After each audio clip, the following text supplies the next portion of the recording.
नमस्कार दोस्तों, JEE advance के न्यूटन्स लॉज ऑफ मोशन के इस सेकेंड वीडियो में मैं लामी थ्योरम के दो क्वेश्चंस डिस्कस कर रहा हूं।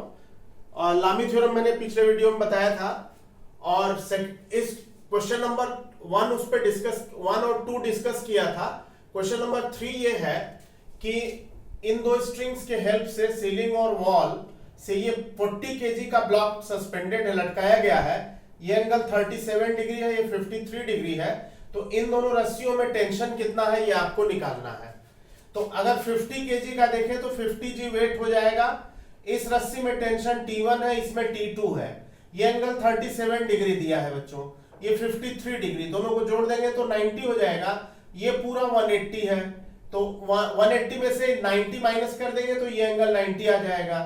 अब ये एंगल ऑलरेडी 90 है, ये एंगल ऑलरेडी 90 है, तो लामी थ्योरम यूज करते हैं। T1 निकालना है तो T1 के सामने का एंगल 90 प्लस 53 है, तो T1 upon sine 90 plus 53, T1 divided by sine 90 plus 53 और 40G डिवाइडेड बाई साइन 90। लामी थ्योरम लगा दिया।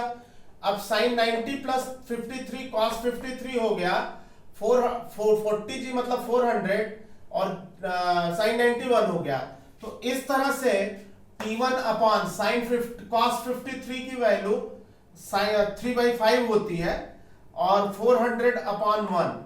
तो इस तरह से T1 की जो वैल्यू आ गई सॉल्व करने पर 240 न्यूटन जो है इस रस्सी में टेंशन आ गया। अब आपको इस रस्सी में टेंशन निकालना है तो T2 के सामने का angle T2 divided by sine 90 plus 37, 40G divided by sine 90, sine 90 plus 37 means cos 37, 400 upon 1, cos 37 4/5 होता है, तो 4/5 से मल्टीप्लाई कर दिया, 320 न्यूटन टेंशन इस रस्सी में आ गया। इस तरह से ये T1 और T2 की वैल्यू आ गई। दूसरा क्वेश्चन, इसमें क्वेश्चन नंबर 4 ये है कि ये दो इंक्लाइंड वॉल्स हैं जो आपस में 90 डिग्री पे हैं और मतलब ये 30 ये 60 पे है हॉरिजॉन्टल से। इन दोनों वॉल्स के बीच में ये 10 केजी का स्फीयर जो है स्टेबल इक्विलिब्रियम में है, यानी रखा हुआ है, रेस्ट में है। तो आपको इस वॉल का स्फीयर पे रिएक्शन और इस वॉल पर इस स्फीयर पे नॉर्मल रिएक्शन बताना है। देखिए बेटा, ये N1 है, ये N2 है। अगर इस स्फीयर का वेट देखें 10G तो नीचे होगा। अब आप ध्यान से देखिए, ये एंगल 30 है और ये पूरा एंगल 90 है, तो इसका मतलब ये एंगल हो जाएगा 60 और ये नॉर्मल है तो ये 90 हो गया, तो इसका मतलब ये 90 60 तो ये 30 हो गया। ये 30 तो ये एंगल 30, इसी तरह से ये एंगल 60 है तो ये एंगल 60 हो जाएगा क्योंकि ये 90 है तो और ये 30 है, तो इस तरह ये 60 हो गया। अब ये दोनों नॉर्मल, ये एंगल 90 है तो ये एंगल भी 90 है, सामने का एंगल। अब ये दोनों आपस में 90 पे है, ये दोनों नॉर्मल आपस में 90 पे है।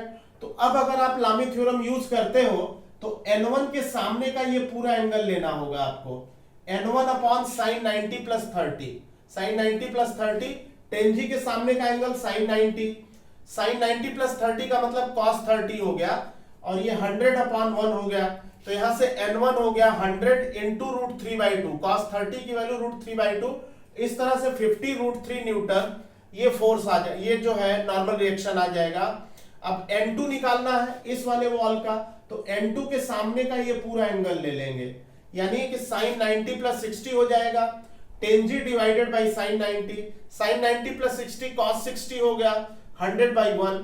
तो cos 60 की वैल्यू आप जानते हो बेटा 1/2 होती है, तो 1/2 सॉल्व करने पे 50 न्यूटन का नॉर्मल रिएक्शन आ गया। तो ये दोनों क्वेश्चन लामी थ्योरम पे बेस्ड थे, इसको आप देख लीजिए। थैंक यू बेटा।